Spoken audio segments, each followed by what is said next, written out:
Trump has been systematically erasing our black heroes from history. The draft dodger is trying his very best to make you forget them, but we aren't letting that happen. We have compiled some of our most shocking stories into one video for you. You can use the timestamps in the description box to navigate to each story. A veteran searching for Major General Charles Calvin Rogers on the Department of Defense website found only an error message, page not found. Rogers was the highest-ranking black soldier to receive the Medal of Honor, wounded 3 times defending his base in Vietnam, but his page had vanished. The web address had been altered. Trump labeled a Medal of Honor recipient as merely a piece of diversity, equity, and inclusion content. Within days, Jackie Robinson's military service disappeared. The Tuskegee Airmen were removed from Air Force training. Deletion when you erase the stories of those who fought discrimination to serve their country. Are you eliminating discrimination or completing it? In late January 2025, Defense Secretary Pete Hegseth ordered all military branches to remove DEI content from Pentagon platforms. Instructions obtained by Texas Public Radio revealed the scope. Content recognizing the first of a specific group to achieve something was flagged first black pilots, first female Marines, first Hispanic Medal of Honor recipients. Keywords triggered automated removals: discrimination, racial equity, equal opportunity. Even commemorative months were targeted. One Defense Department official described the chaos. Some are going too far, some not far enough. If I don't go far enough, will there be retaliation? With vague guidance and strict deadlines, an impossible question emerged. Where does historical fact end and DEI content begin? The Air Force was first to face scrutiny. In late January, they removed training videos about the Tuskegee Airmen and women Air Force service pilots from basic military training. The Tuskegee Airmen were the first black military pilots, formed in 1941 when the military believed black Americans couldn't fly aircraft. The 332nd Fighter Group destroyed or damaged more than 400 enemy aircraft. 66 pilots died in combat. But their significance went beyond the missions. Every flight tested whether black Americans would ever be allowed to serve as military pilots. When the removal leaked online, Tuskegee Airmen Incorporated responded, "These stories are essential American history. They do not promote one category of service member over another." The Air Force reversed course within days, but Defense Secretary Hegseth called it malicious compliance, suggesting personnel deliberately removed content to make the policy look bad. Others saw it differently. When orders say remove content recognizing firsts by specific groups, and the Tuskegee Airmen were literally the first black pilots, what else would you remove? Colonel James Harvey III was 101 years old when he learned about the removals. Harvey flew 126 Korean War missions as the first black jet fighter pilot in Korean airspace. In 1949, he won the first Air Force gunnery meet. For decades, the Air Force listed the winners as unknown. It took until 1993 to acknowledge their victory. Harvey remembered what they faced. They said we didn't have any ability to operate aircraft. We were inferior, so we showed them. About the 2025 removals, Harvey was direct. "I thought there was progress, but evidently there isn't. I'll tell him to his face. I'll tell him, you're a racist. What can they do to me? Just kill me. That's all." Harvey died later in 2025, one of the last surviving Tuskegee Airmen. While the Air Force scrambled, the broader purge continued. On March 15th, the Department of Defense page honoring Major General Charles Calvin Rogers disappeared. Rogers was born in 1929 in West Virginia, son of a coal miner. He attended segregated schools and earned a mathematics degree from a historically black university commissioned in 1951.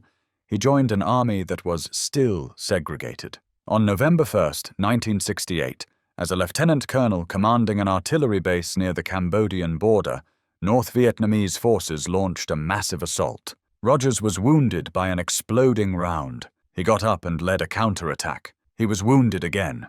More attacks followed. He reinforced positions under continuous fire. When a howitzer crew was hit, Rogers joined them despite being seriously wounded. Over 2 days, He continued directing artillery and leading counterattacks. President Nixon awarded him the Medal of Honor in 1970. Rogers retired as a Major General in 1984, the highest-ranking black soldier to receive the Medal of Honor. He died in 1990 and was buried at Arlington. The Pentagon had featured Rogers in their Medal of Honor Monday series in November 2021. The article detailed his courage, but included one sentence that triggered the removal system. Rogers worked for gender and race equality while in the service. On March 15th, that page was deleted. The web address was modified to include DEI before medal. Army veteran Brandon Friedman wrote on social media, "This is blood-boiling." Charles Rogers was awarded the Medal of Honor after being wounded 3 times. The page has been deleted and the URL changed to include DEI Medal. The Pentagon restored the page by March 17th, saying it was removed during auto-removal process. They didn't explain why the URL had been altered or what the auto-removal process involved. On March 19th, Jackie Robinson's page disappeared. The Sports Heroes Who Served series had detailed his military service before breaking baseball's color barrier. Drafted in 1942, Robinson was assigned to a segregated cavalry unit at Fort Riley, Kansas. He applied for officer candidate school, but was initially rejected due to his race. Only after heavyweight champion Joe Louis intervened did Robinson gain admission. In July 1944, at Camp Hood, Texas, a bus driver ordered Robinson to move to the back. Robinson refused. Military buses were technically desegregated by regulation, but drivers often ignored the rules in the South. Robinson was arrested and court-martialed for insubordination. At his August 1944 trial, Robinson argued he'd followed Army regulations prohibiting bus segregation. The court acquitted him of all charges, but he was transferred away from the 761st Tank Battalion before it deployed to Europe. Robinson never saw combat. He received an honorable discharge in November 1944. When users tried to access Robinson's page on March 19th, they received an error.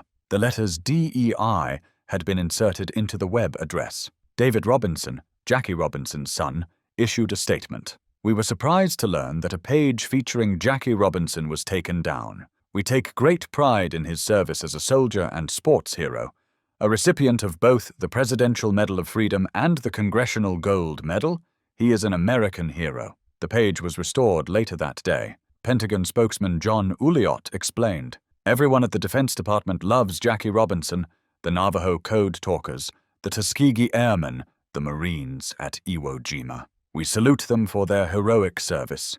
We do not view or highlight them through the prism of immutable characteristics. We recognize their patriotism and dedication to the war-fighting mission, like every other American who has worn the uniform. But Robinson's story cannot be told without acknowledging race.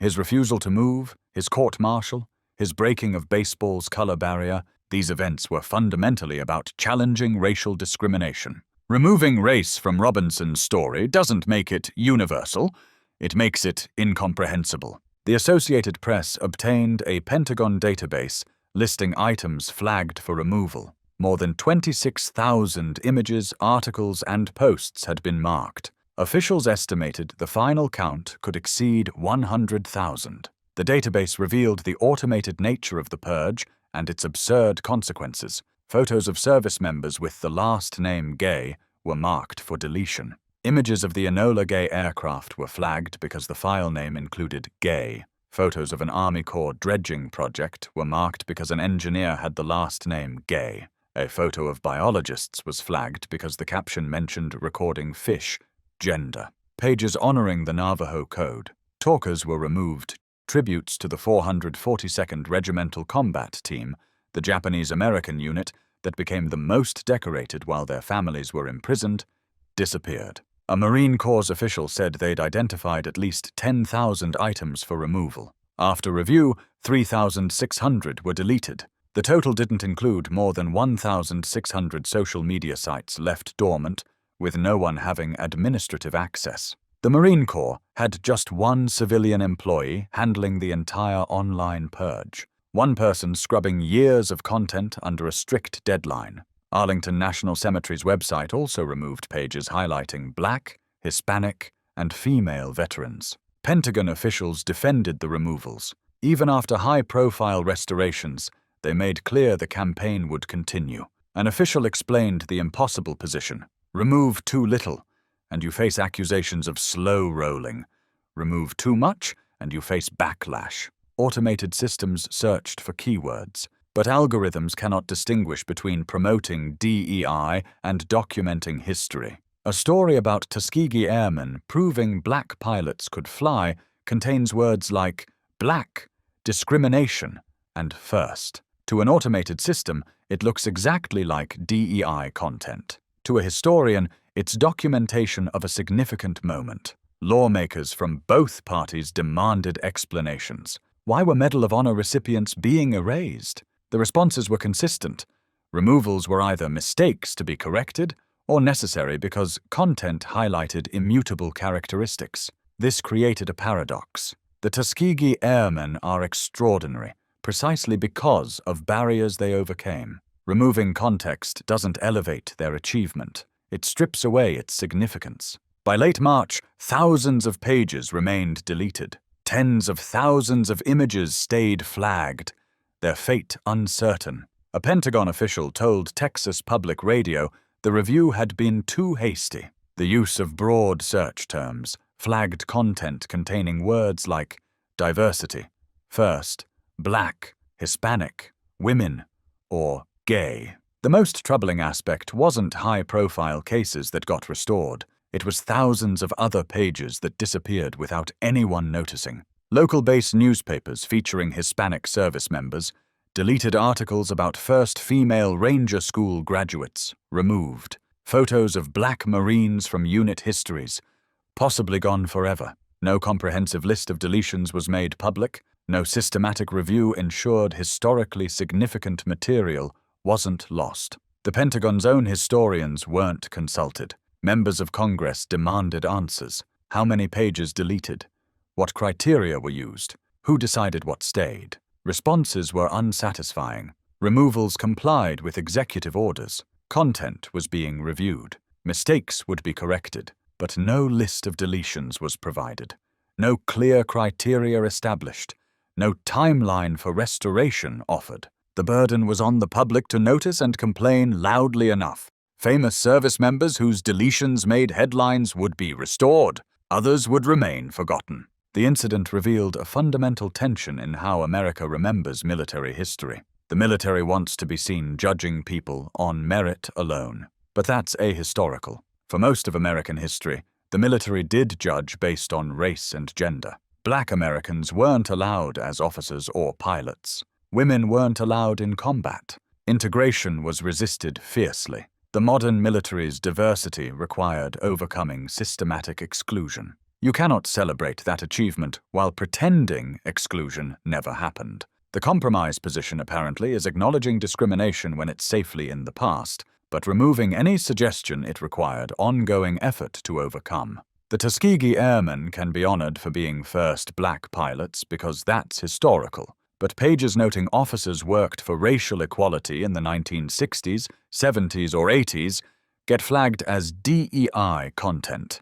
The line between acceptable history and problematic DEI, I kept moving, encompassing more of the past with each deletion. For surviving Tuskegee Airmen, the 2025 removals felt familiar. After World War II, as the 332nd Fighter Group was absorbed into integrated units, their achievements were gradually forgotten. For decades, they remained largely unknown. In the 1990s, persistent advocacy finally brought recognition. President Bush awarded them the Congressional Gold Medal in 2007. In 2020, President Trump promoted Charles McGee to Brigadier General. The recognition seemed permanent. Then videos about them were removed from Air Force training. Photos were flagged for deletion, their history labeled as DEI content. For Colonel Harvey and other survivors, the message was clear. Recognition could be revoked, legacy erased, nothing permanent. Harvey's response wasn't just anger, but exhaustion. Exhaustion at having to prove yourself again, at watching achievements be dismissed as political. at seeing history become controversial simply because it acknowledged overcoming discrimination. Harvey died in 2025. One of the last living Tuskegee Airmen.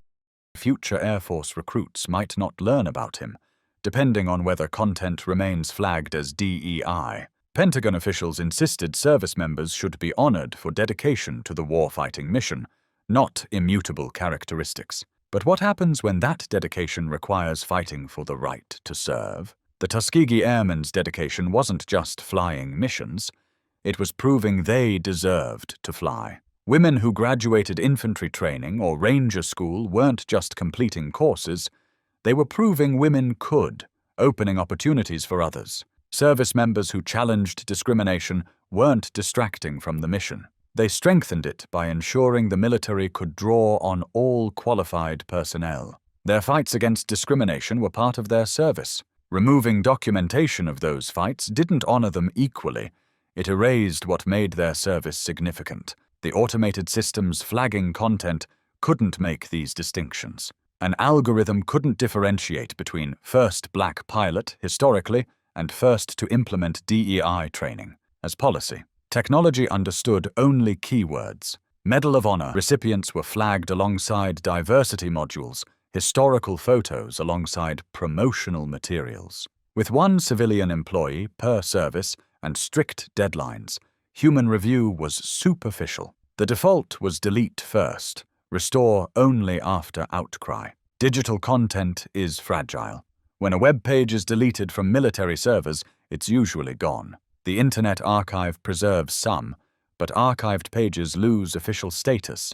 Years from now, researchers looking for information about Black Medal of Honor recipients might find only archived versions if they're lucky. They might find broken links, error messages, edited pages with discrimination references removed. They might find nothing. The digital erasure creates gaps in the historical record that will be difficult to fill. Unlike physical memorials requiring deliberate destruction, digital content can be erased with a keystroke. A database query, an automated script. The monument doesn't need toppling. The web page just needs unpublishing. In late March, a Pentagon official acknowledged the process was too hasty, and search terms led to massive overflagging. But the directive remained in effect. Content was still being removed. Thousands of flagged items awaited review. The work continued. The Pentagon's 2025 web page removal campaign will likely be remembered, if at all, as a footnote, a brief controversy during political transition, an overreach partially corrected after outcry. But for service members whose stories were deleted, whose photos were flagged, whose achievements were stripped of context, the erasure was complete and possibly permanent. Their families searching for information might find broken links. Their communities seeking to honor local heroes might discover Pentagon pages documenting achievements have vanished. Their stories, already marginalized, might disappear entirely from official military memory. Decades from now, historians will face challenges earlier generations didn't. The digital record will have gaps.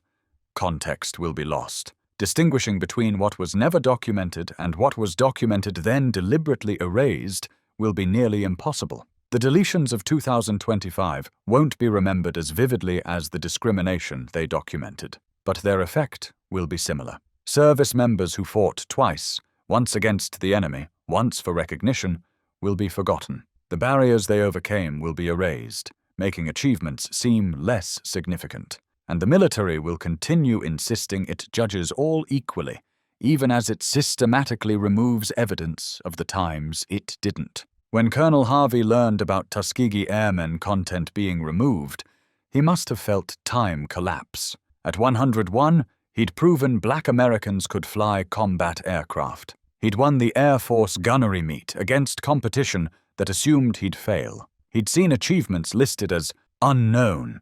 For nearly 50 years, he'd finally received recognition, had his story told, had his legacy secured. Then he watched it become controversial again. Labeled as DEI, removed from training. Younger generations denied the chance to learn what they accomplished. His response, that he'd call the president racist to his face, was from a man with nothing left to lose and everything to lose simultaneously. Nothing because he was 101 and had already fought these battles. Everything because his legacy, what might outlive him, was being erased. He died later that year, one of the last voices with authority about what the Tuskegee Airmen faced, one of the last who could testify from experience why their story mattered. And in Pentagon databases, images of him and his fellow pilots remained flagged, their fate uncertain, their stories labeled as content that divided rather than inspired. This was how America honored its heroes in 2025, by deleting their stories and calling it equality.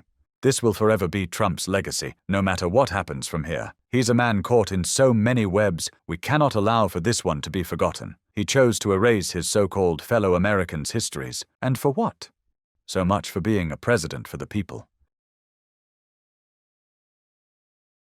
Donald Trump's ambassador to the Netherlands just told the Dutch people they're ill-informed about American history. So people started digging into who this guy actually is. The answer is stunning. Joseph Popolo Jr. isn't a diplomat.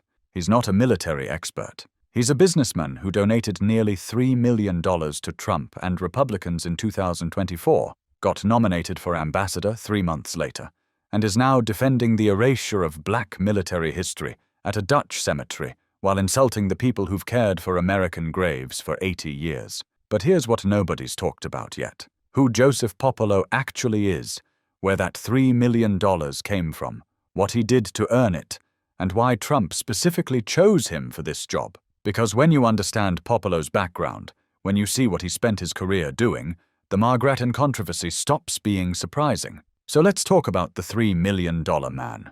If you'd like to support this channel and help me continue covering stories like this, consider becoming a YouTube member. If you haven't seen my first video about Margrethen, watch it after this through the link on screen at the end. Quick version. March 2025, memorial panels honoring Black World War II soldiers were removed from Netherlands' American cemetery. The Dutch were furious. 34 members of Congress demanded answers, and on November 17th, Ambassador Joseph Popolo called Dutch criticism inappropriate and ill-informed. Who is this guy? The answer, $2.97 million to Republicans in 2024, $827,000 directly to Trump, $250,000 to Republican House candidates, $150,000 to the School Freedom Fund, opposing critical race theory in schools. 3 months later, Trump nominated him for ambassador. Donor ambassadorships aren't new.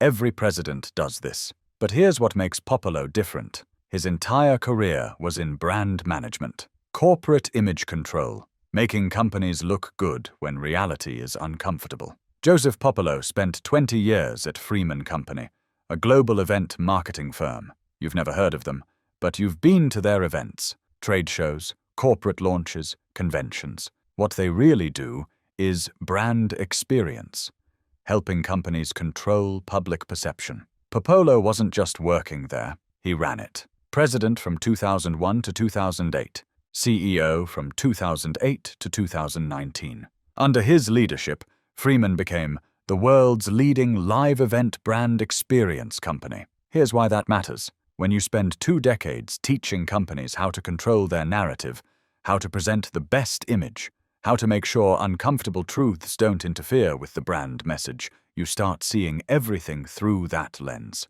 Every problem becomes a branding problem.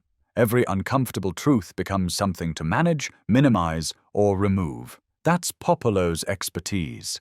Not history, not diplomacy.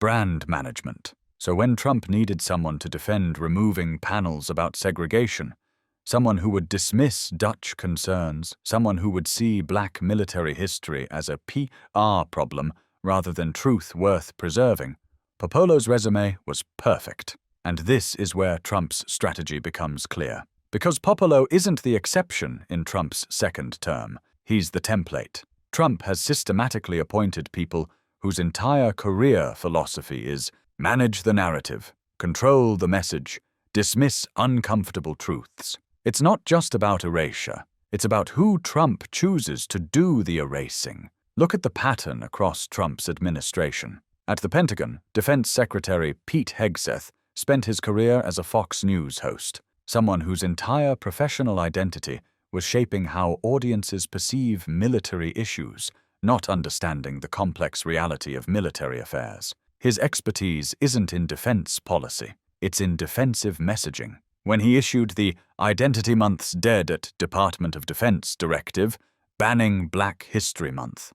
When he oversaw the digital purge of 26,000 images, including Tuskegee Airmen photos, he wasn't acting as a defense secretary. He was acting as a brand manager for Trump's vision of military history. Then there's the American Battle Monuments Commission itself. After Trump took office, he didn't just change policy, he changed personnel. Career historians and veterans who'd spent decades managing these cemeteries were replaced with political appointees whose primary qualification was loyalty to Trump, not expertise in military history, not understanding of international diplomacy, not respect for historical truth, just loyalty to the narrative. And that's what makes the Margrattan controversy so revealing. It's not just about two panels, it's about Trump creating an entire infrastructure of people trained to see uncomfortable truths as brand problems. Popolo at the Netherlands embassy calling the Dutch ill-informed,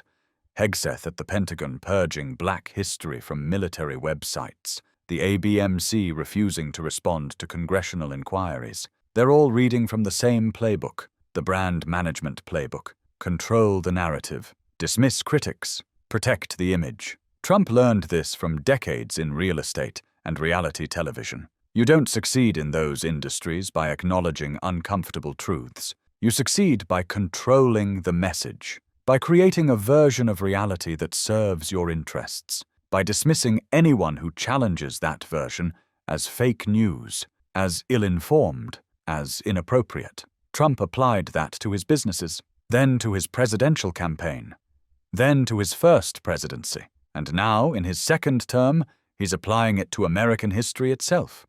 And he's doing it by appointing people like Joseph Popolo, people whose entire professional training was in creating and maintaining carefully crafted images rather than dealing with messy, complicated truth. People who see their job as protecting the Trump administration's narrative rather than preserving historical accuracy. People who understand that their role isn't to serve the public or honor the fallen.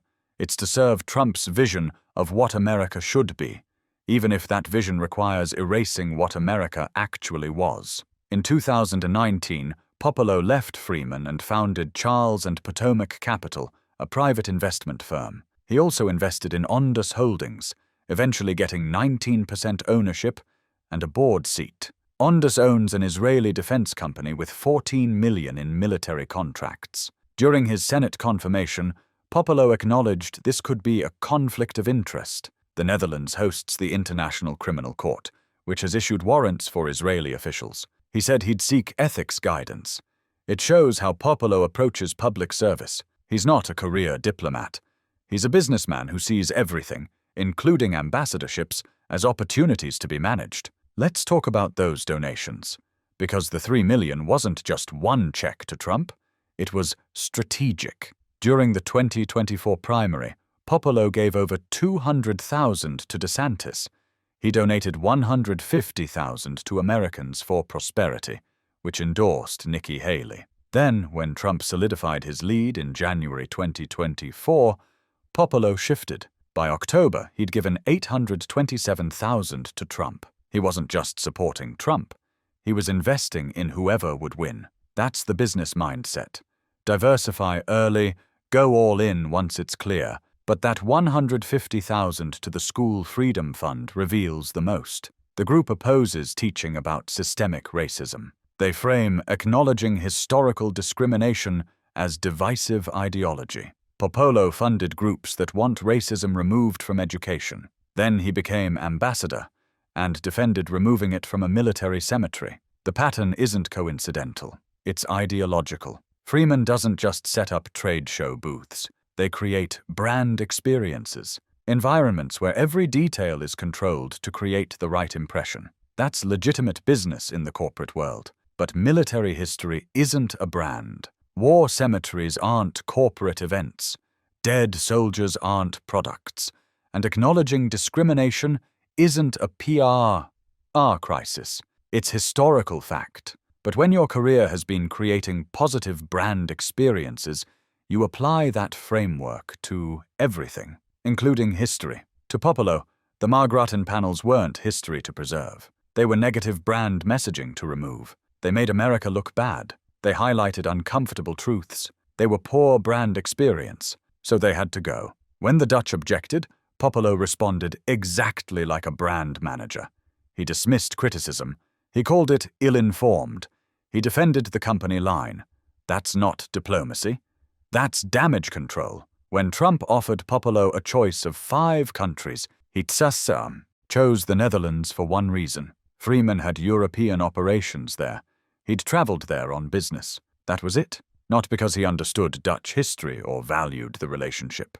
It was convenient, a business connection, not a diplomatic one. That business mindset created the Margrattan crisis. When you see ambassadorships as rewards for donations rather than serious responsibilities, when you see history as brand content, when uncomfortable facts are PR problems, you end up with Popolo telling the Dutch they're ill-informed about American soldiers buried in Dutch soil. The Dutch response was brutal. Politicians called him insulting. Historians pointed out Dutch families know more about individual soldiers than most Americans. Veterans felt betrayed. But Popolo didn't apologize. He doubled down. Social media posts defending the removal, claiming refurbishment, calling criticism inappropriate.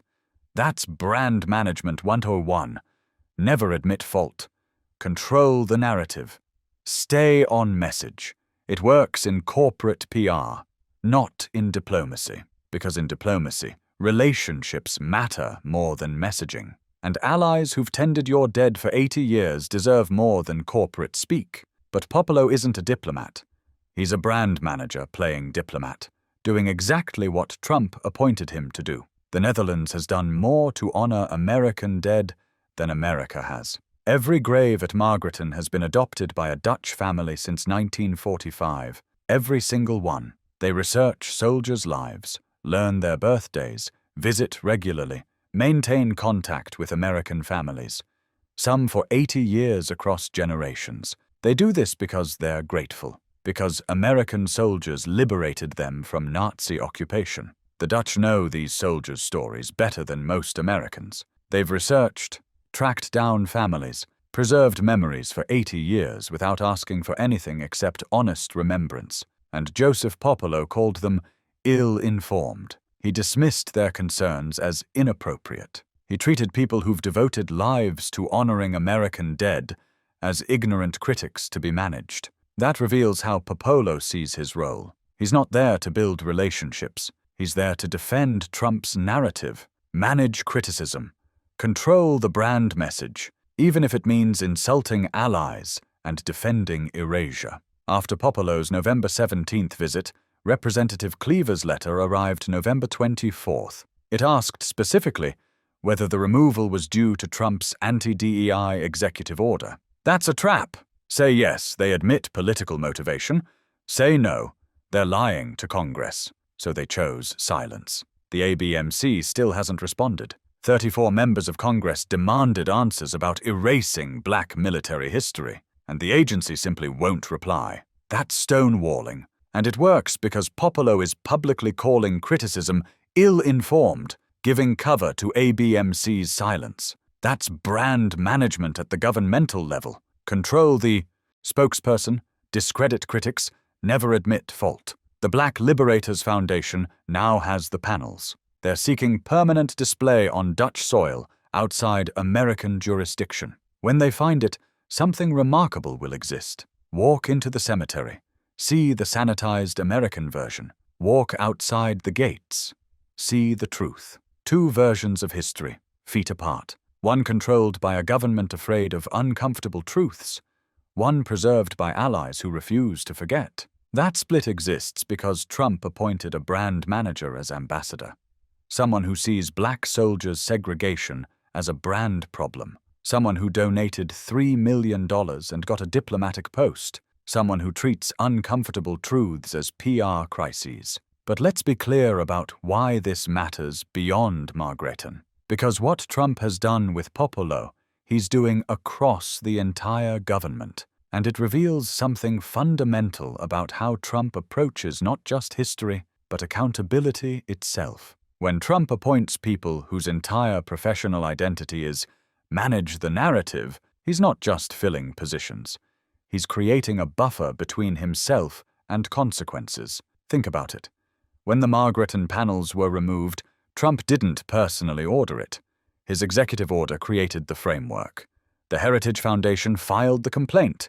The ABMC removed the panels, and Popolo defended it publicly. At each step, there's deniability. Trump can claim he never specifically ordered the Margareton panels removed. Technically true, but meaningless, because he created the system that made it inevitable. He issued the anti-DEI executive order that classified acknowledging racism as divisive ideology. He appointed ABMC commissioners who would interpret that order aggressively. He chose an ambassador whose entire career trained him to see uncomfortable history as brand damage, and then he let them do what they were designed to do: erase black military history while he maintains plausible deniability. This is Trump's genius, if you can call it that. He doesn't need to explicitly order the erasure of black history. He just needs to appoint people who will do it instinctively. People whose professional training, ideological commitments, and financial incentives all align with making uncomfortable truths disappear. People like Joseph Popolo, who donated $3 million for the privilege of defending that erasure on foreign soil. And when it creates an international incident, when the Dutch are outraged, when Congress demands answers, Trump can shrug and say he's looking into it. He can claim Popolo acted independently. He can suggest the ABMC made their own decision. He can maintain distance while the system he created does exactly what he designed it to do. That's why the Margareton controversy matters beyond those two panels. It's a case study in how Trump governs, not through explicit orders that could be documented and challenged, but through appointments that ensure the outcomes he wants while maintaining his ability to deny responsibility. He doesn't need to tell Popolo to call the Dutch ill-informed. He just needs to appoint someone whose instinct, when facing criticism of Trump administration policies, is to dismiss that criticism as inappropriate. He doesn't need to order the ABMC to stay silent when Congress asks questions. He just needs to appoint commissioners who understand that protecting Trump's narrative matters more than answering to congressional oversight. And the $3 million? That's not a bribe. That's not pay to play in the traditional sense. It's a demonstration of loyalty. It's Popolo proving that he's willing to invest heavily in Trump's success, that he's committed to the brand, that when faced with a choice between truth and narrative, between acknowledging uncomfortable history and protecting Trump's vision of America, Popolo will choose the narrative every time, because he's not just defending Trump's policy. He's protecting his own $3 million investment. Joseph Popolo isn't uniquely evil. He's probably decent in private life, successful, charitable, involved in education, philanthropy. But he's fundamentally wrong for this job. He approaches history like a corporate event. He sees diplomacy as brand management. He treats uncomfortable truths as PR crises rather than facts to acknowledge. And that's exactly why Trump chose him, not despite those qualities. Because of them, Trump doesn't want ambassadors who understand history. He wants ones who defend his narrative. He doesn't want diplomats who build relationships. He wants brand managers who control the message. Popolo, with 2 decades of brand management and $3 million in donations, was perfect. He's doing exactly what he was appointed to do. Defend the erasure, dismiss critics, control the narrative. The fact that it involves black soldiers who fought fascism doesn't change his approach, because to Popolo, it's all brand management. And the brand is more important than truth. George Pruitt is still buried at Margareton. Jefferson Wiggins's testimony about building the cemetery is still recorded. Willie F. James Jr.'s Medal of Honor is still real, though it came 52 years late. The 172 black soldiers still served, faced segregation, fought fascism, liberated the Netherlands. Those facts don't change because panels are removed. Those truths don't disappear because an ambassador calls criticism ill-informed. But America's relationship with the Netherlands has been damaged. Dutch trust has been broken, and future visitors will see a permanent reminder that America tried to hide its history, and the Dutch preserved it instead. That's Popolo's legacy, not as a successful businessman, not as a philanthropist, but as ambassador, as the $3 million man who called the Dutch ill-informed, as the brand manager who saw black military history as a PR problem, as the person who defended erasure while representing America abroad. Trump could have appointed a career diplomat, someone with European affairs experience, someone who understood Dutch history and valued the relationship. Instead, he appointed someone who donated $3 million, someone whose expertise is making corporations look good, someone who responds to uncomfortable truths by dismissing critics. Now we have an international incident, damaged relationships, and a permanent memorial being created outside American jurisdiction because America won't preserve the truth. That's what $3 million bought. That's what happens when ambassadorships are rewards for donations rather than serious responsibilities. That's what you get when you send a brand manager to do a diplomat's job. Popolo will probably finish his term, attend state dinners, trade negotiations, ceremonial duties. He might even be good at some aspects, but he'll always be remembered as the man who called the Dutch ill-informed for defending black American soldiers, the man who treated military history as brand content, the man who defended erasure while representing America abroad. At Margraten, two versions of history will soon stand side by side. The official American version inside, where segregation doesn't exist. The Dutch version outside, where the full truth is preserved. A permanent reminder that allies sometimes have to save American history when America won't. That's failure. American failure. Trump administration failure. Joseph Popolo failure. The $3 million man. The brand manager. The ambassador who confused corporate messaging with diplomatic truth. The person who saw uncomfortable history as a PR problem. 172 black soldiers rest in Margraten. The Dutch remember them. The Dutch honor them. The Dutch are fighting to tell their full stories. Maybe it's time America did the same. Maybe it's time we asked why 3 million in donations became an ambassadorship. Why that ambassador's first major controversy was defending erasure of black military history. Why the Trump administration is so afraid of acknowledging black soldiers faced discrimination. You can't brand manage truth. You can't PR spin segregation. You can't dismiss allies who care more about American soldiers than America's government does. But Popolo tried, because that's what he was trained for. That's what $3 million bought him the power to attempt. He failed. The truth survived. The Dutch are preserving it. And Popolo will be remembered as the brand manager who thought he could erase history and call critics ill-informed when they objected. That's what $3 million bought. Not success, not honor, just failure. Public, permanent, and completely predictable. Trump just did something disgusting in his continued efforts to erase black folks from American history. The Department of the Interior announced visitors to America's national parks can no longer enter for free on Martin Luther King Jr. Day or Juneteenth. It's okay.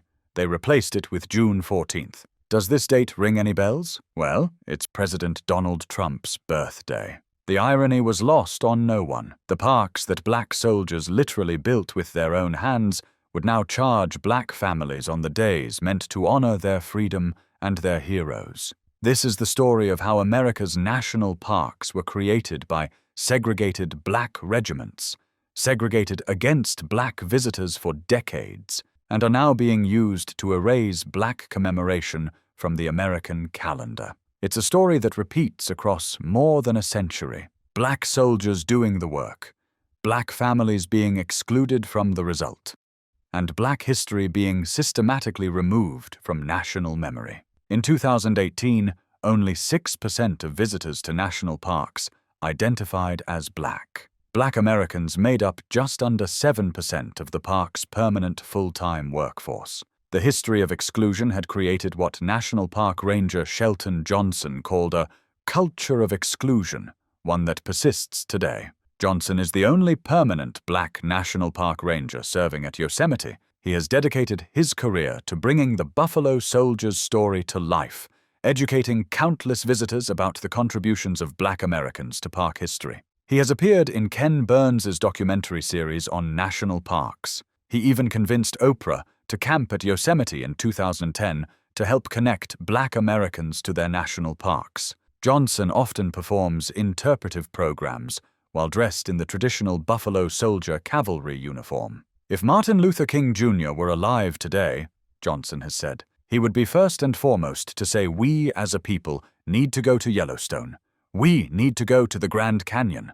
Because if this is America's best idea, and we played a role in this creation, how dare we not choose that for ourselves? The struggle to make parks inclusive seemed to be making progress. In 2017, President Barack Obama signed a presidential memorandum titled Promoting Diversity and Inclusion in Our National Parks, National Forests, and Other Public Lands and Waters. It called for improving access for all Americans and considering recommendations from diverse populations to protect at-risk historic, cultural, and natural sites. In 2018, Martin Luther King Jr. Day was designated as a free entry day to national parks. It became the first free day of the year, allowing families to honor King's legacy by connecting with nature. In 2024, Juneteenth, the federal holiday commemorating the end of slavery, was added as another free entry day. These felt like small but meaningful steps toward inclusivity. Then came 2025. On January 20th, his first day back in office, President Donald Trump ordered an end to all government diversity, equity, and inclusion programs. In March, he signed an executive order titled Restoring Truth and Sanity to American History, targeting the Smithsonian Institution and other cultural bodies for promoting what he called divisive, race-centered ideology. The order claimed that museums had come under the influence of narratives that portray American values as inherently harmful and oppressive. In April, the National Park Service removed content from its website about Harriet Tubman and the Underground Railroad. After public backlash, they restored it. Around the same time, pages describing Jackie Robinson's military service were removed from Defense Department websites. The pattern was clear. Any content related to Black history was being systematically targeted. In July, Trump issued another executive order regarding national parks. It revoked Obama's 2017 memorandum on promoting diversity and inclusion. It called for increasing entry fees for foreign tourists, while giving American citizens preferential treatment for recreational access. It positioned this as America First policy, protecting access for American families. But the next move revealed what America First actually meant. In November 2025, the Department of the Interior quietly announced new, resident-only patriotic fee-free days for 2026. The announcement came 2 days before Thanksgiving, buried in broader updates about park modernization and pricing. Martin Luther King Jr. Day was removed from the free entry calendar. Juneteenth was removed. Also removed, the anniversary of the Great American Outdoors Act and National Public Lands Day. Added to the calendar, President Donald Trump's birthday on June 14th, which happens to also be Flag Day. Also added, President's Day, the 4th of July weekend, Constitution Day, Theodore Roosevelt's birthday, and the 110th birthday of the National Park Service. Interior Secretary Doug Burgum released a statement. President Trump's leadership always puts American families first. These policies ensure that U.S. taxpayers, who already support the national park system, continue to enjoy affordable access, while international visitors contribute their fair share. The message was clear. Commemorating the end of slavery was not patriotic. Honoring the civil rights leader who fought for equality was not patriotic. But celebrating a sitting president's birthday was. Tyahee Moore, Executive Director of Soul Track Outdoors, a non-profit that connects urban communities of color to the outdoors, told reporters, "This policy shift is deeply concerning. Removing free entry days on MLK Day and Juneteenth sends a troubling message about who our national parks are for. These holidays hold profound cultural and historical significance for Black communities, and eliminating them as access points feels like a direct targeting of the very groups who already face systemic barriers to the outdoors. The barriers are real. Black families remain underrepresented in outdoor recreation for reasons rooted in this very history. Many experts believe the historic and present-day effects of racism and segregation and the psychological scars of racial mistreatment in public land settings are why so few Black families visit parks today. Many Black people don't feel safe or welcome in national parks. Many lack equitable access to transportation or the time and money needed to enjoy these spaces. And now, the two federal holidays specifically, meant to honor Black freedom and Black leadership, have been stripped from the park calendar. The same parks that Buffalo Soldiers built. The same parks that excluded Black visitors for generations. The same parks that are trying, however imperfectly, to reckon with that history of exclusion. Mary Frances Berry, professor of American social thought and history at the University of Pennsylvania, summed it up. The removal of MLK Day and Juneteenth from fee-free days just helps to accelerate the trend toward reducing information about our nation's struggle toward liberty and justice for all.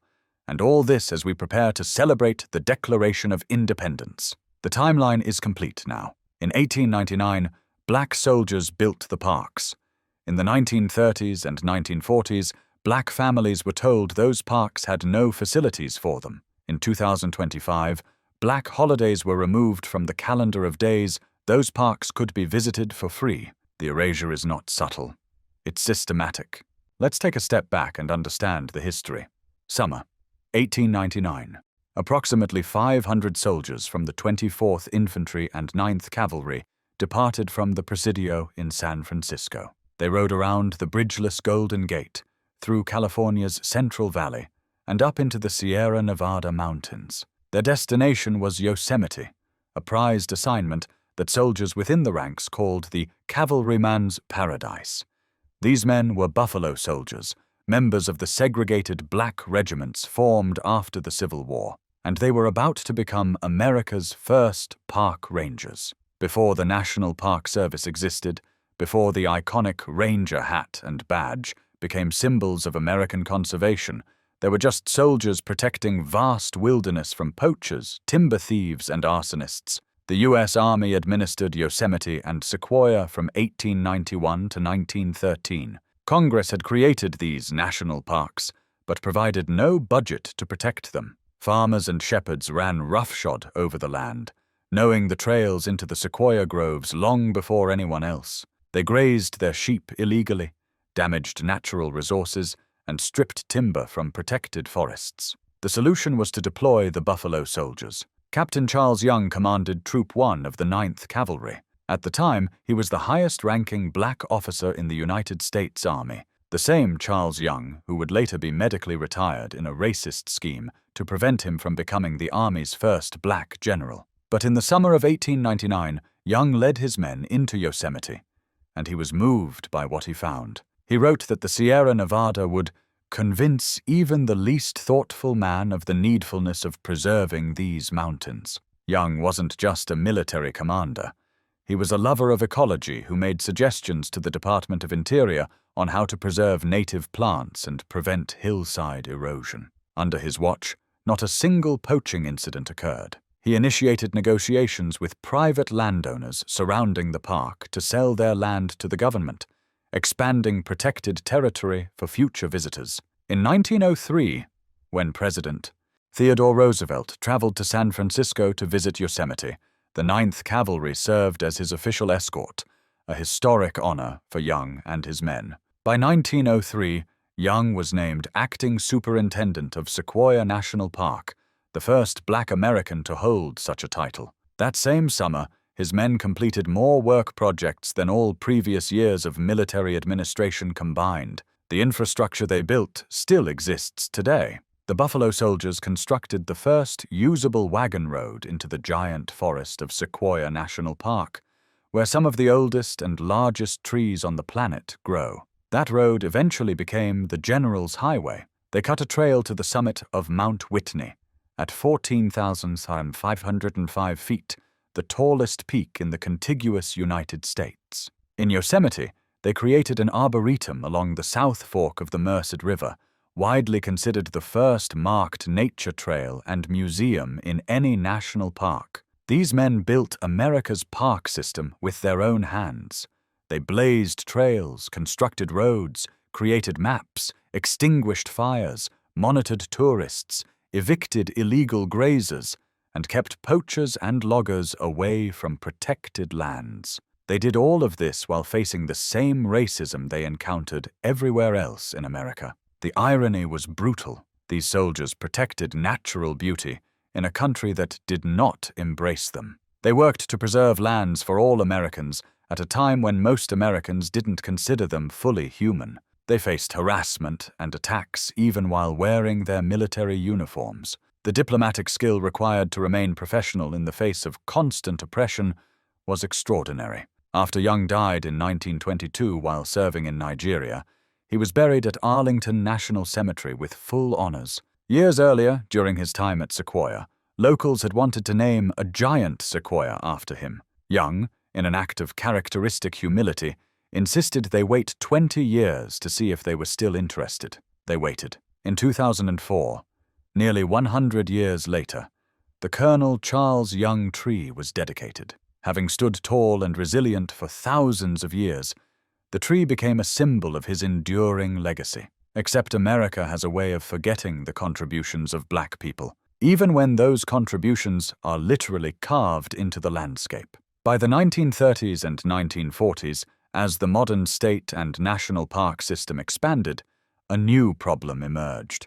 The New Deal programs built approximately 800 state parks across America using federal funding and civilian conservation corps labor. These were beautiful spaces, places where people could retreat, relax, and enjoy outdoor activities, places that should have belonged to all Americans. But black Americans were barred from most of them. The National Park Service, created in 1916 under President Woodrow Wilson's administration, adopted the same racial policies as the rest of the Wilson government. Wilson had ordered the federal workforce racially segregated in 1913, starting with the Post Office and Treasury Department. The National Park Service followed suit, abiding by local Jim Crow laws on racial segregation. That meant black nature enthusiasts were prohibited from national parks in most of the former Confederate South. In 1922, National Park Service superintendents decided on an official policy.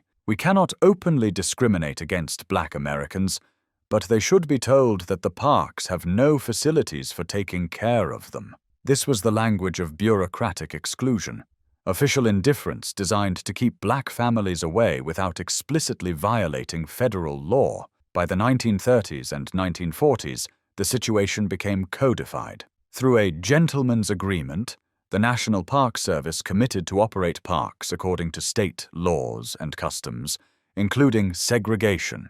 In Virginia's Shenandoah National Park, that meant segregated dining rooms, picnic grounds, and restrooms. Maps and signs directed black visitors away from white areas to designated Negro sections of the park. At Shenandoah, a separate area called Lewis Mountain Campground was constructed specifically for black visitors. It was built with the same materials and design as the rest of the park by the Civilian Conservation Corps, which gave park leadership the ability to claim they were upholding the separate but equal standard. Lewis Mountain actually became popular among black families. Notable figures like Benjamin O. Davis, Jr., who would become the first black general in the Air Force, camped there with his family. Chester A. Franklin, publisher of the Kansas City Call newspaper, was a regular visitor. The campground became known as a hopping joint in the 1940s and 1950s. But Lewis Mountain was an exception. In most places, the separate was never equal. During the New Deal era, Southern states added 150 state parks and excluded black Americans from nearly every one. Where black-only parks did exist, they were vastly inferior in size and quality, often located in remote, inaccessible areas on land that formerly served as dumping grounds.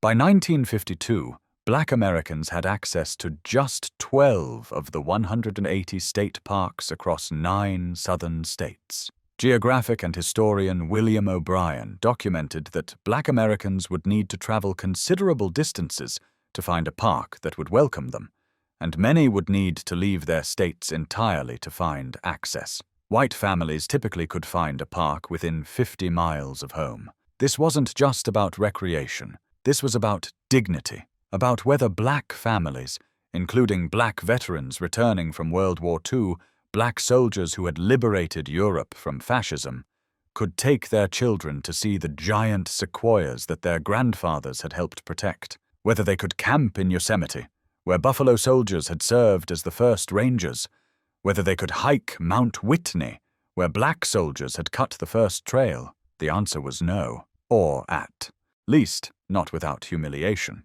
Interior Secretary Harold Ickes, who had been associated with the Chicago branch of the National Association for the Advancement of Colored People before joining Roosevelt's cabinet, wanted to end segregation in national parks. He was the man who allowed Marian Anderson to perform at the Lincoln Memorial in 1939 after the Daughters of the American Revolution refused her access to Constitution Hall. He believed in winning real justice and opportunity for Black Americans at long last. But even Ickes couldn't overcome the political power of Southern congressmen who held disproportionate influence in the 1930s. The compromise was cruel: provide some segregated facilities for Black visitors and claim progress. National Park Service Director Arno Camara implemented a policy that facilities would only be built based on demonstrated demand from Black visitors. Since Black families were actively discouraged from visiting and told the parks had no facilities for them, the demand appeared low, and so most planned Black facilities were never built. The official policy of park segregation didn't end until 1945, when Harold Ickes outlawed it. But local segregation remained in practice in most southern states for decades. The Civil Rights Act of 1964 finally forced integration of public facilities, including parks. But by then, generations of Black families had been excluded from these spaces. The psychological damage was done. By the 21st century, the numbers told the story. It's deliberate, and it fits a pattern that Black Americans have seen for more than a century. The Buffalo Soldiers who protected Yosemite and Sequoia, who built roads and trails that Americans still use today, were written out of park history for decades. It took researchers like Ward Eldridge and rangers like Shelton Johnson to recover that history from archives and oral traditions. It took President Barack Obama's 2020 designation of Charles Young's home as a national monument to finally give these soldiers the recognition they deserved. And now, less than 15 years later, their story is being erased again, not from the archives this time, but from the calendar, from the symbolic gestures that tell Black families they belong in these spaces. The Department of the Interior calls the new calendar Patriotic Fee-Free Days, as if Martin Luther King Jr.'s fight for voting rights wasn't patriotic, as if Juneteenth, the day Union soldiers finally brought news of emancipation to the last enslaved people in Texas, wasn't patriotic, as if the Buffalo Soldiers who served their country and built its parks weren't patriots. The message is that Black history is divisive, that honoring Black freedom is political, that commemorating Black contributions to America is somehow un-American. Captain Charles Young understood what he was up against. He knew that to succeed in the Army, he had to maintain impossibly high standards. He had to be better than any white officer just to gain some measure of acceptance. He walked the color line every day of his military career, navigating a system designed to exclude him while trying to serve his country with honor. And still, they denied him his generalship. Still, they forced him into medical retirement based on a fabricated diagnosis. Still, they tried to erase him from history. The giant sequoia named in his honor stands in Sequoia National Park today. It has stood for thousands of years. It will stand for thousands more. Young insisted they wait 20 years before naming it after him. He wanted to make sure he'd earned the honor, that people still remembered his work. They did remember. In 2004, They dedicated the Colonel Charles Young tree. In 2021, the U.S. Army finally promoted Young to the rank of Brigadier General, 99 years after his death. But in 2025, the Trump administration removed the day honoring Martin Luther King Jr. from the park calendar. A calendar for parks that Young and his men built. Parks that excluded black families for decades. Parks that are supposed to belong to all Americans. This is the story America keeps telling about black contributions. Build it. Use it. Erase the builders. Exclude the descendants. Remove the commemoration. The Buffalo Soldiers built these parks believing they were preserving something for future generations. They believed in America's promise even when America refused to keep its promises to them. They did the work anyway. And now, more than a century later, black families are being told, again, that they don't fully belong. Not through explicit segregation this time, not through no facilities for them policies, but through the quiet removal of their holidays from the calendar. Through the replacement of days honoring black freedom with a sitting president's birthday. The giant sequoias still stand in the groves the Buffalo Soldiers protected. The trails they cut still wind up Mount Whitney. The roads they built still carry visitors through Yosemite. Their work is permanent, carved into the landscape, but their commemoration is fragile. It can be removed with a memo. It can be replaced with a birthday party. It can be erased as if it never mattered. That's the lesson of America's national parks and black history. The contributions are undeniable. The erasure is inevitable, and the fight to be remembered is never-ending. Pete Hegseth just got humiliated. The defense secretary who's been calling everyone woke lemmings for removing Confederate monuments.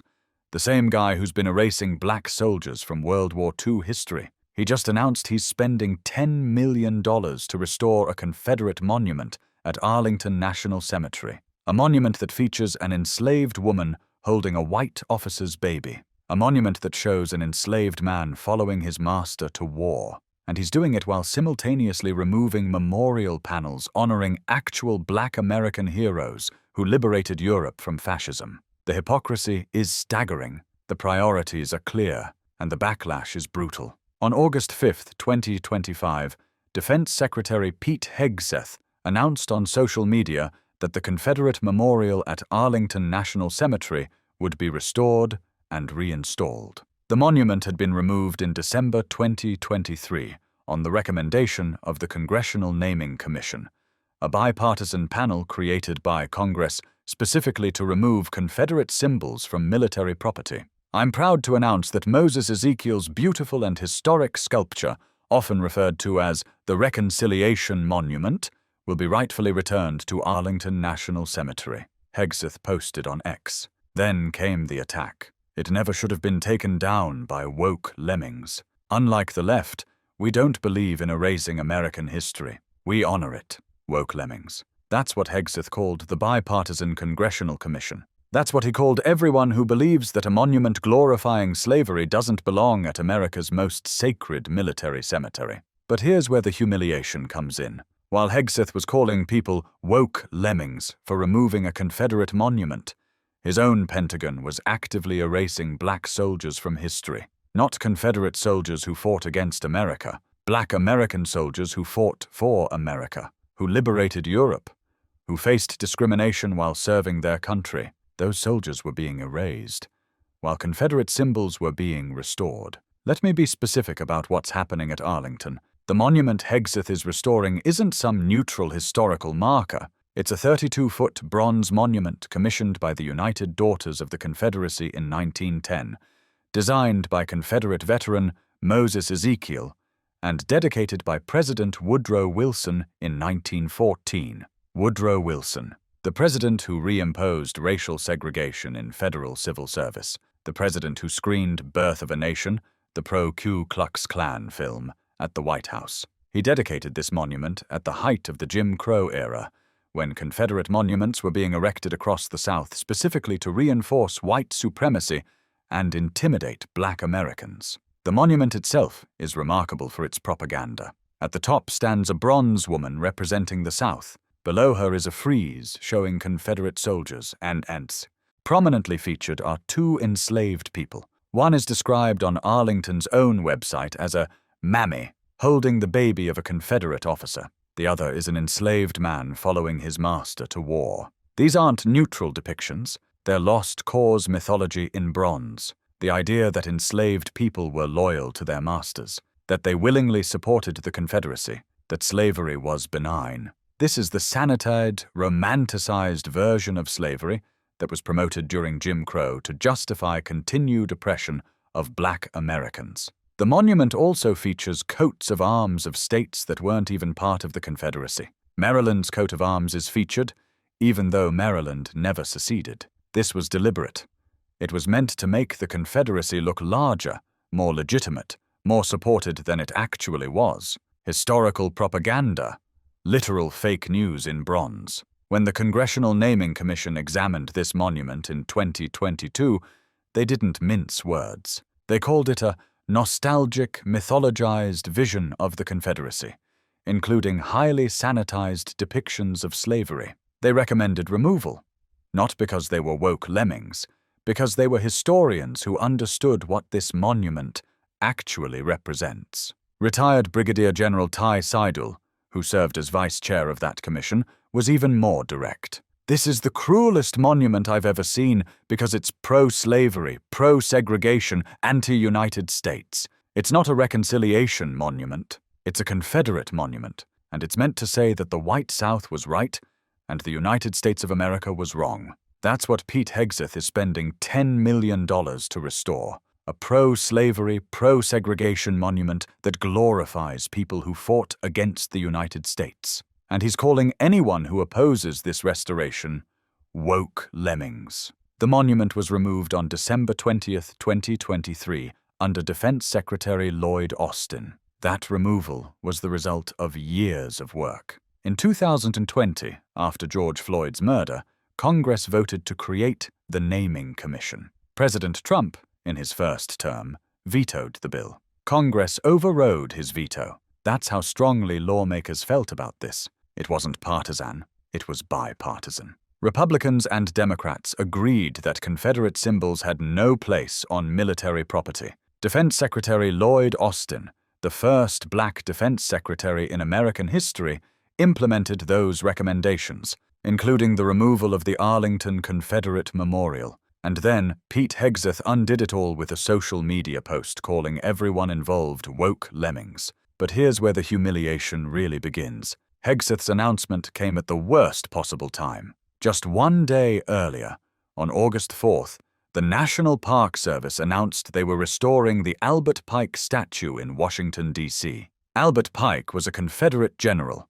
His statue was torn down by protesters in 2020 and set on fire. Now it's being restored and reinstalled just blocks from the U.S. Capitol. So in consecutive days, the Trump administration announced it was restoring two major Confederate monuments. The combined cost is over $10 million. $10 million to glorify people who fought against the United States. $10 million to restore monuments that sanitize slavery. And this is happening while the administration is systematically erasing Black soldiers from military history. In January 2025, Pete Hegseth issued the Identity Month's Dead at Department of Defense directive.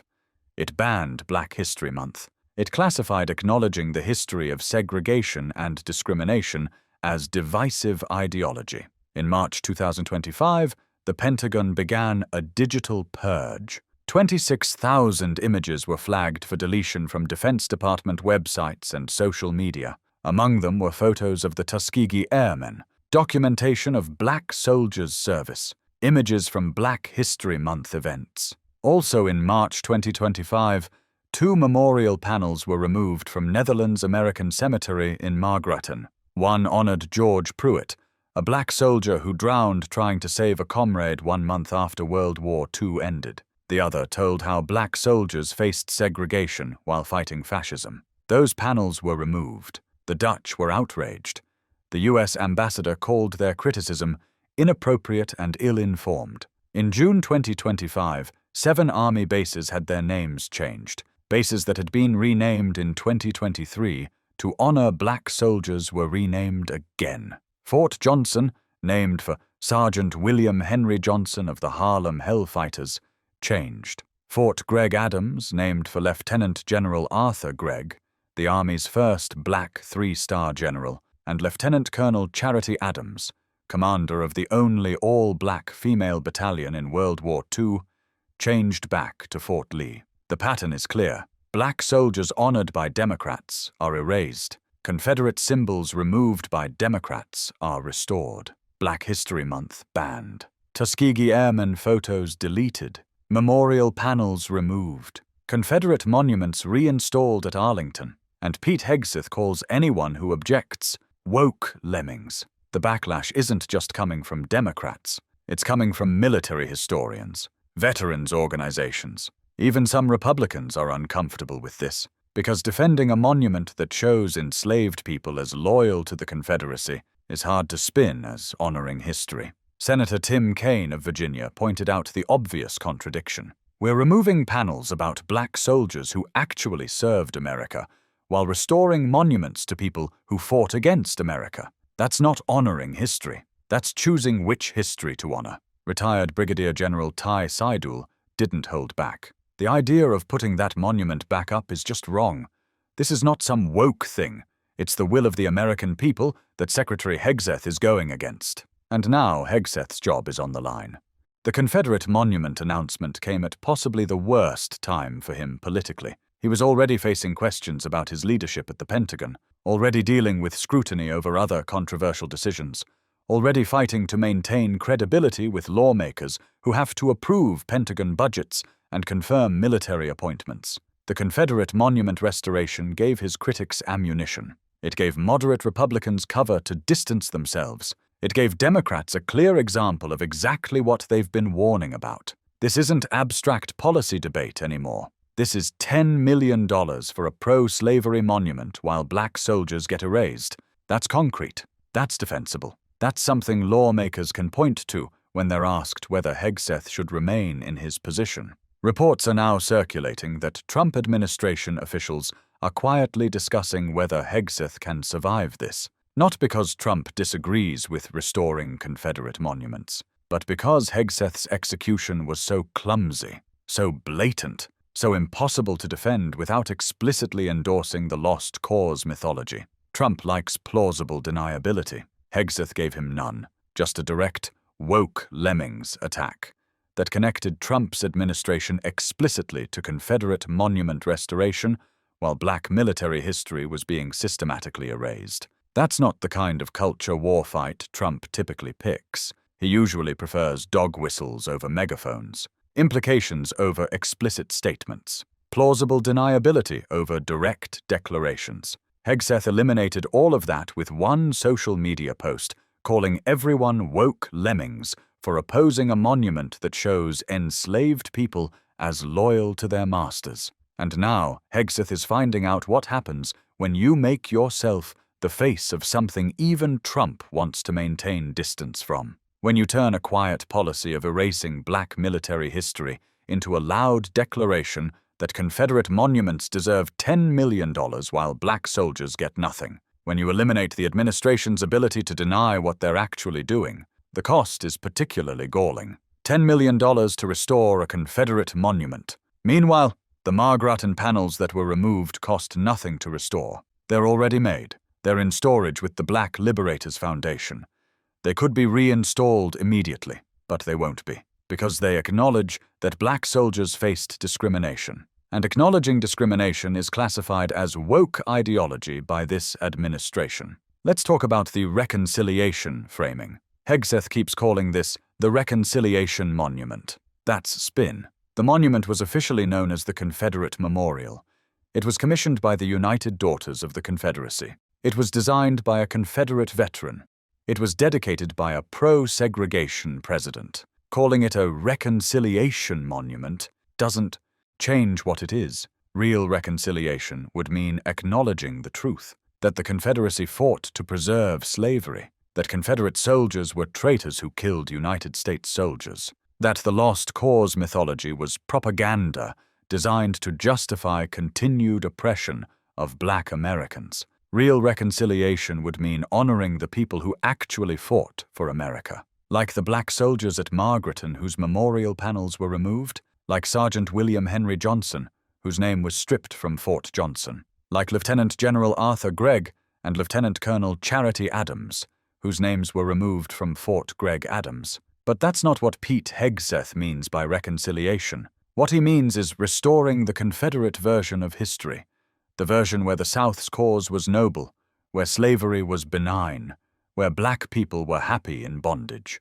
That's the history being honored with $10 million taxpayer dollars at Arlington National Cemetery, while the history of black soldiers who actually served America is being systematically erased. And here's the thing that makes this so darkly absurd. Arlington National Cemetery was established in 1864 as a cemetery for Union soldiers. It was built on the confiscated property of Robert E. Lee. The cemetery was created specifically as a statement. The Confederacy lost. The United States won. Traitors' property would be used to honor those who defended the nation. And now, over 150 years later, a Confederate monument is being restored there, on Union ground, at a cemetery created to honor those who fought against the Confederacy. But Pete Hegseth doesn't see irony. He sees culture war. He sees an opportunity to own the libs. He sees a chance to call his opponents woke lemmings while restoring Confederate symbols.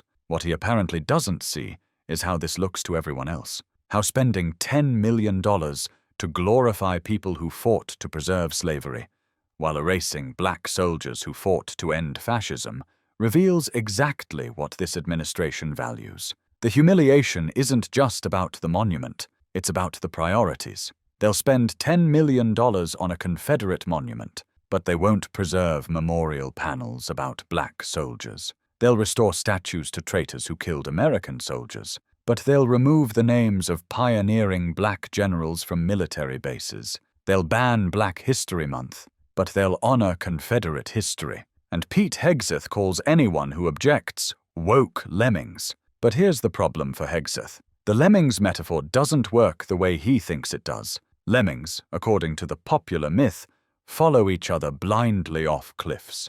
They don't question. They don't think. They just follow. And that's exactly what Hegseth is accusing his critics of doing. Following woke ideology blindly without thinking. But the actual lemmings in this scenario are the ones following Confederate lost cause mythology.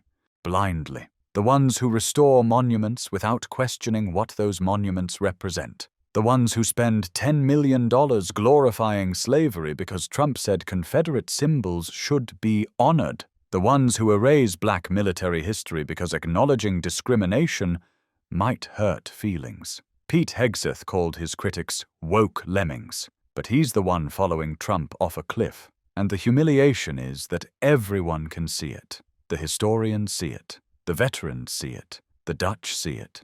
Even some Republicans see it. The Confederate Memorial will return to Arlington in 2027 after 2 years and $10 million of refurbishment. It will stand 32 feet tall, featuring a bronze woman representing the South, Confederate soldiers in heroic poses, and enslaved people depicted as loyal and content. It will display coats of arms of states that weren't even part of the Confederacy, and it will have new interpretive panels providing context. But no amount of interpretive panels changes what the monument is, and no amount of calling critics woke lemmings changes the fact that Pete Hegseth is spending $10 million to restore it while erasing actual black American heroes from military history. That's the humiliation. Not that Hegseth is being criticized, but that he apparently can't see why restoring a pro-slavery monument while removing panels about black soldiers' service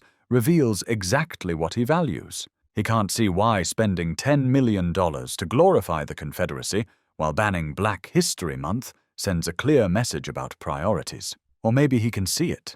Maybe that's the point. Maybe the cruelty is the purpose. Maybe erasing black soldiers while glorifying Confederate traitors isn't a contradiction at all. Maybe it's the whole strategy. Make it clear whose history matters, whose service deserves recognition, whose monuments deserve $10 million of restoration funding. The black soldiers at Margareton, who dug graves for their white comrades. the Tuskegee Airmen whose photos are being deleted from Pentagon websites, Sergeant William Henry Johnson, Lieutenant General Arthur Gregg, Lieutenant Colonel Charity Adams, whose names are being stripped from military bases. They don't get $10 million. They don't get monuments. They get erasure. They get called divisive. They get classified as woke ideology. But Confederate soldiers who fought to preserve slavery? Who killed United States troops? Who committed treason against their country? They get monuments. They get honored. They get $10 million of taxpayer funding to restore symbols glorifying their cause. And Pete Hegseth calls anyone who objects woke lemmings. That's the scandal.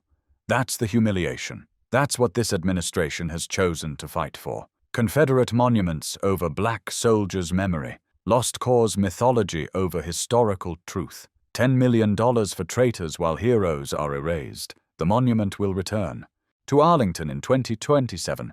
But the damage is already done. The pattern is clear.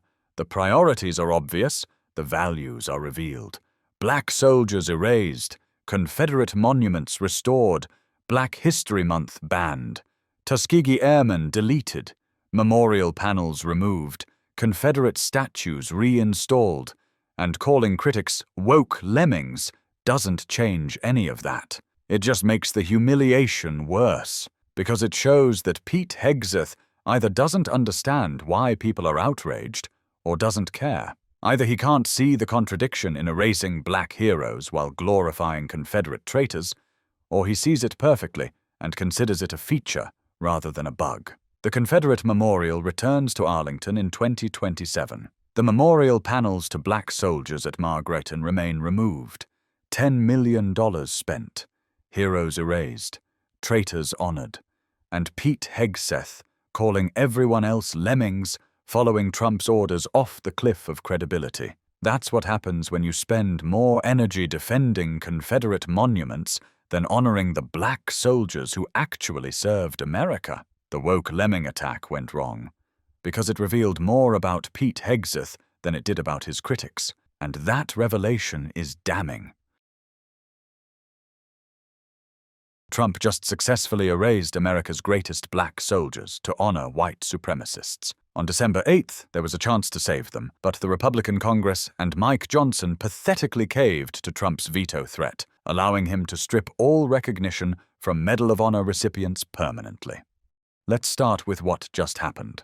December 8th, 2025. The fiscal 2026 National Defense Authorization Act, the NDAA, the annual must-pass bill that funds the entire military, was being finalized. Both chambers had included provisions to restore the base names that Trump had changed. Representative Marilyn Strickland's House amendment required all bases to revert to the names chosen by the Bipartisan Naming Commission. Senator Tim Kaine's Senate provision targeted the 3 Virginia bases specifically. Both passed their committees.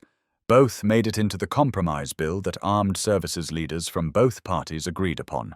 Then the White House made its move. Trump's team told lawmakers he would veto the entire NDAA if those provisions remained. Not over troop pay, not over weapons systems, over base names, just like he did in 2020. Speaker Johnson had a choice: stand up to Trump and fight for the heroes whose names had been stripped, or cave and remove the provisions to avoid a veto fight. Johnson caved. On Sunday, December 8th, he removed both the naming provisions and other bipartisan priorities from the final bill. Representative Strickland released a statement. The president's threat to veto the bill over this amendment, as he has done before, only proves that the president and this administration aim to politicize and demoralize every service member who chooses to put their life on the line while serving their country. Speaker Johnson and the president killed my bipartisan amendment that passed in committee at the last minute. They are choosing to honor Confederate traitors who fought to uphold the institution of slavery and lost a war, rather than supporting our service members, 40% of whom are people of color. The erasure stands. No congressional remedy. The names are permanent. Now let me take you back to June 10th, 2025, to show you how we got here. Trump stood at Fort Bragg celebrating the Army's 250th birthday. We are also going to be restoring the names to Fort Pickett, Fort Hood, Fort Gordon, Fort Rucker, Fort Polk, Fort A.P. Hill, and Fort Robert E. Lee, he said. We won a lot of battles out of those forts. It's no time to change, and I'm superstitious. Within 24 hours, Defense Secretary Pete Hegseth began the process. By July 2025, all 9 bases had been renamed. But here's the critical detail. Federal law explicitly prohibits naming any Defense Department asset after anyone who served or held leadership within the Confederacy. That law is still on the books. Trump couldn't legally rename Fort Bragg after Confederate General Braxton Bragg. So how did he do it? The loophole. Find someone else with the same last name. Fort Bragg, named for Private First Class Roland L. Bragg, an 82nd Airborne soldier from World War II. Fort Hood, Colonel Robert B. Hood, a World War I officer. Fort Polk, General James H. Polk, a World War II commander. All honorable soldiers, all obscure enough that 99% of Americans had never heard of them. All white, all selected for one reason. They shared surnames with Confederate generals. It's malicious compliance, following the letter of the law while violating its spirit so thoroughly that the loophole becomes a monument to bad faith. Retired Brigadier General Ty Seidel, who served as vice chair of the Naming Commission and spent 37 years in the Army, was blunt. This is a legal fiction. They're restoring Confederate names by finding people with the same surnames. Everyone knows what they're doing. The intent is to honor the Confederacy by proxy. Lawrence Romo, another commission member, called the actions immoral, unjustified, unprofessional, and unbecoming. Even relatives of the original Confederates objected. After one renaming, a descendant of Confederate Colonel Edmund Rucker said, "Rucker is not that important. My family committed treason. We should not be looking to the past." As a Rucker, I am just appalled. So let me tell you what was lost. Because these weren't just names on signs. These were symbols that told every soldier of color, you belong here. Fort Hood, Texas, the largest active-duty armored installation in the United States. In 2023, it became Fort Cavazos after General Richard E. Cavazos, the first Hispanic 4-star general in Army history. Born in 1929 to Mexican-American ranch workers in South Texas during an era of intense racism. Korea, 1953. First Lieutenant Cavazos commanded Puerto Rican soldiers in the 65th Infantry, the Borinqueniers. On June 14th, he led a nighttime raid on enemy positions. When devastating artillery hit, he withdrew and regrouped, then attacked again, 3 times total through enemy fire. When ordered to withdraw, Cavazos stayed behind alone,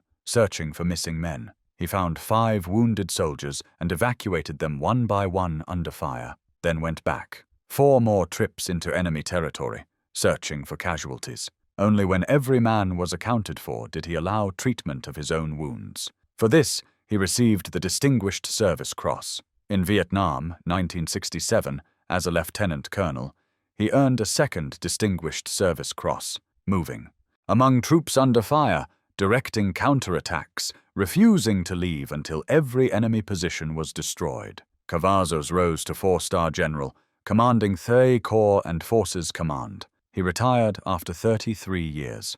On January the 3rd, 2025, just 5 months before Trump's announcement, President Biden posthumously awarded Cavazos the Medal of Honor. On May the 9th, 2023, Fort Hood officially became Fort Cavazos. His family attended. Children, grandchildren, relatives who remembered the ranch foreman's son who became a giant of American military history. For 2 years, soldiers trained there knowing they walked in the footsteps of greatness. Then, June 10th, 2025, Trump took it away, replaced with Colonel Robert B. Hood, a Distinguished Service Cross recipient from World War I. Someone 99% of Americans had never heard of before 2025. The family released a devastated statement. General Cavazos dedicated his life to serving this country and breaking barriers for Latino service members. To have his name removed less than 2 years after the redesignation and mere months after he was posthumously awarded the Medal of Honor is a profound disrespect not just to our family, but to every Hispanic American who has served in uniform. Fort Gregg Adams, Virginia, named in 2023 for Lieutenant General Arthur Gregg and Lieutenant Colonel Charity Adams. Gregg, the first black general officer to command a U.S. installation. Adams, commander of the 6888th Central Postal Directory Battalion, the only all-black Women's Army Corps unit deployed overseas during World War II. The 6888 cleared a years-long male backlog in the European theater. Adams faced segregation, sexual harassment, orders to work under white officers. She refused, telling a British commander, "Over my dead body, sir." The 688th performed brilliantly. In April 2025, just 6 weeks before Trump's announcement, Speaker Mike Johnson personally awarded the unit the Congressional Gold Medal, praising Adams' incomparable leadership. 6 weeks later, Trump stripped her name from the base, replaced with Private Fitz Lee, a Spanish-American war hero. Adams's son learned from a televised speech. No phone call, no courtesy visit, just a news alert that his mother's name had been erased. Fort Johnson, Louisiana, named in 2023 for Sergeant Henry Johnson, the Harlem Hellfighter. May 15, 1918, Argonne Forest. Johnson and Private Needham Roberts on night patrol when German raiders attacked. Roberts was badly wounded. Johnson, 5'4" and 130 pounds, fought alone. Threw grenades until they ran out. Fired his rifle's 3 shots. When Germans tried to capture Roberts, Johnson charged with his bolo knife. Stabbed one soldier in the stomach, another in the ribs. Hand-to-hand combat against 20 men. He suffered 21 wounds but saved his friend. France immediately awarded him the Croix de Guerre, their highest honor. America denied him recognition. His discharge papers didn't mention his injuries, no. Disability benefits. He died in poverty in 1929. It took 97 years, until 2015, for President Obama to award him the Medal of Honor. In 2023, Fort Polk became Fort Johnson. Finally, recognition. For 2 years, his story inspired every soldier who trained there. Then Trump took it away, replacing him with General James H. Polk, a World War II officer chosen because he shared a Confederate surname. Senator Chuck Schumer called it a vile insult to the memory and heroic patriotism of Sergeant Henry Johnson, a Medal of Honor recipient who Theodore Roosevelt called one of the 5 bravest Americans to have served in World War I. 8 other bases saw similar erasures. Fort Eisenhower reverted to Fort Gordon. Fort Walker, honoring Dr. Mary Edwards Walker, the only woman ever awarded the Medal of Honor, became Fort Anderson Pin Hill. Fort Barfoot, named for a Native American Medal of Honor recipient, became Fort Pickett. Fort Novosel, honoring a helicopter pilot who evacuated 5,500 wounded from Vietnam, became Fort Rucker. Fort Liberty became Fort Bragg. Fort Moore, honoring the legendary commander from We Were Soldiers, became Fort Benning. Each replacement, an obscure soldier with a matching surname. Each message, clear. The pattern extended beyond names. In March 2025, the Pentagon launched a DEI purge. Web pages honoring Jackie Robinson's military service, removed. The Tuskegee Airmen, taken down. Navajo Code talkers, gone. Medal of Honor recipient Major General Charles C. Rogers, deleted. Colin Powell's biography noting he was the first black chairman of the Joint Chiefs, scrubbed. Pentagon spokesman Sean Parnell defended it. Anybody that says in the Department of Defense that diversity is our strength is, frankly, incorrect. After outcry, some pages were restored. They blamed AI and search terms. But the Fort Johnson webpage describing Henry Johnson's heroism, removed during the DEI purge, briefly returned, then permanently erased when the name itself was stripped. Arlington National Cemetery saw similar purges. Pages noting soldiers were the first black or Hispanic recipients of honors, removed. Biographies mentioning Colin Powell was the first black chairman, edited. The rationale, highlighting race is inherently divisive, but erasing it erases the discrimination people faced, the barriers they overcame, the significance of their achievements. Henry Johnson's heroism wasn't just fighting Germans. It was fighting while his country denied him recognition for being black, then dying forgotten. That context matters. Charity Adams' leadership wasn't just moving mail.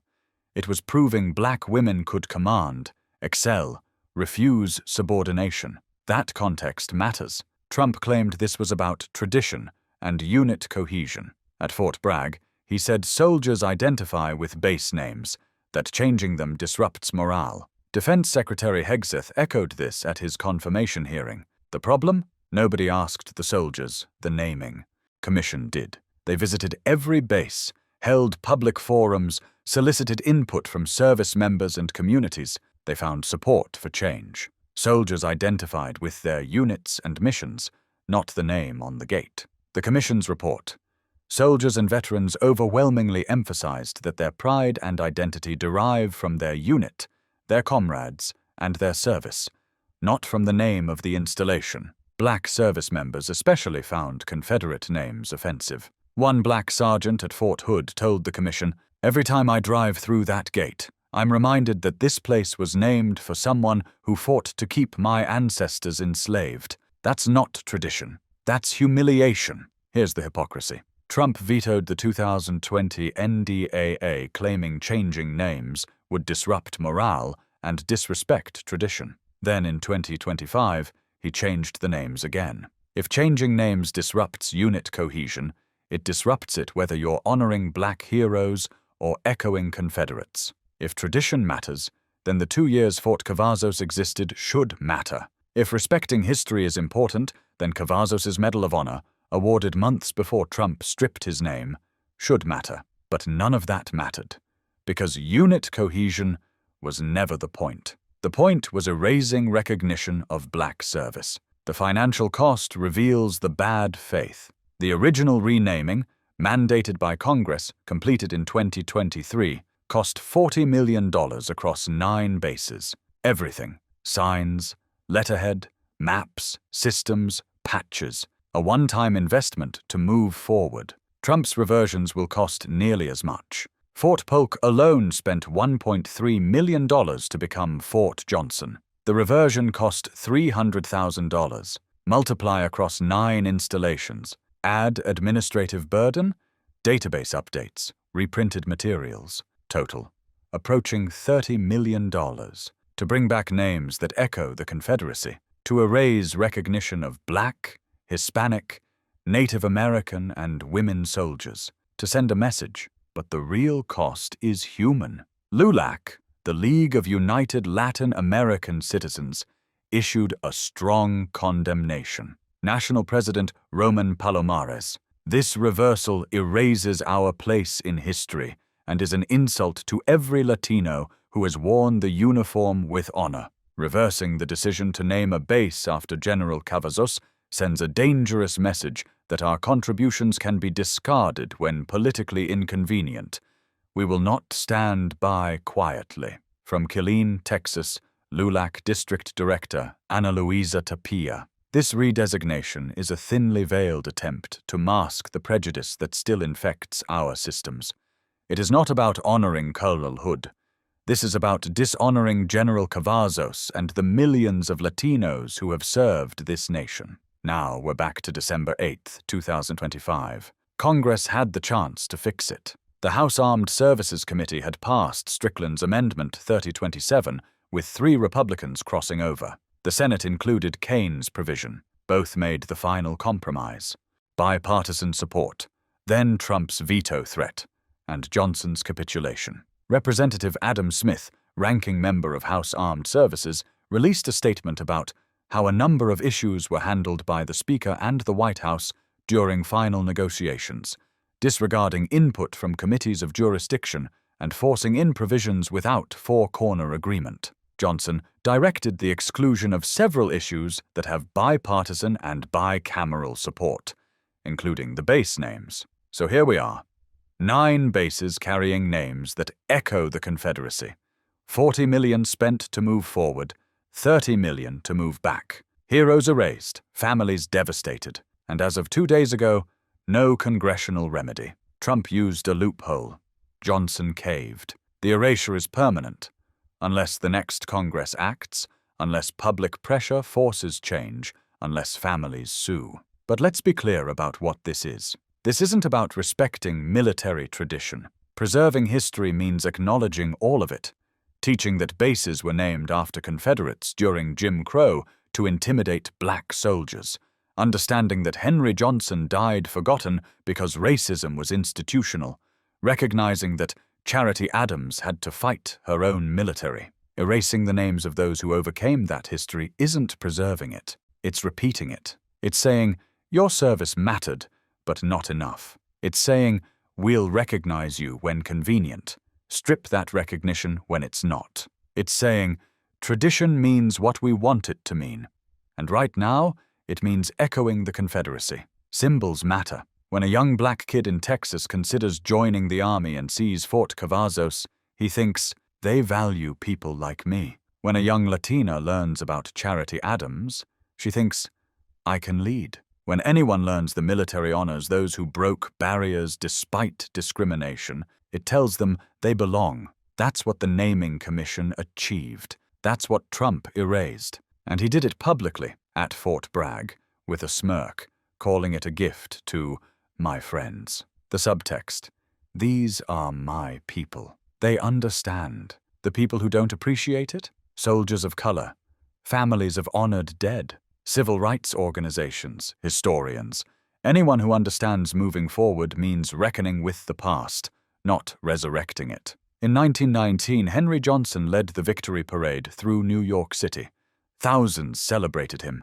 Within months, it faded. The military denied disability benefits. He died a decade later, forgotten. In 2023, Fort Polk became Fort Johnson. His memory honored. In 2025, stripped away. The pattern repeats. Celebrate black heroes when convenient. Erase them when it's not. Call it tradition. Call it anything but what it is. This is why I make these videos. To document injustices, preserve stories, ensure that when institutions erase history, there's a record. Henry Johnson's story won't disappear because Trump took his name off a base.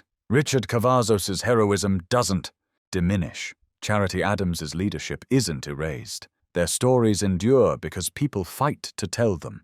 Because families preserve memory. Because we refuse to let heroes be forgotten. That's the work. And it's never finished. Because every step forward invites 2 steps back. Every recognition granted can be stripped away, unless we fight for it, unless we document it, unless we refuse to let erasure stand. Henry Johnson fought off 20 Germans with a knife, saved his friend, earned the Medal of Honor. For 110 years, America has struggled to decide if that matters enough. First denied recognition, then 97 years later gave him the medal. Named a fort after him. 2 years later, took it away. That's not tradition. That's institutional amnesia. That's a country that can't decide whether black heroism counts. 2 days ago, Congress had the chance to restore these heroes. Trump threatened.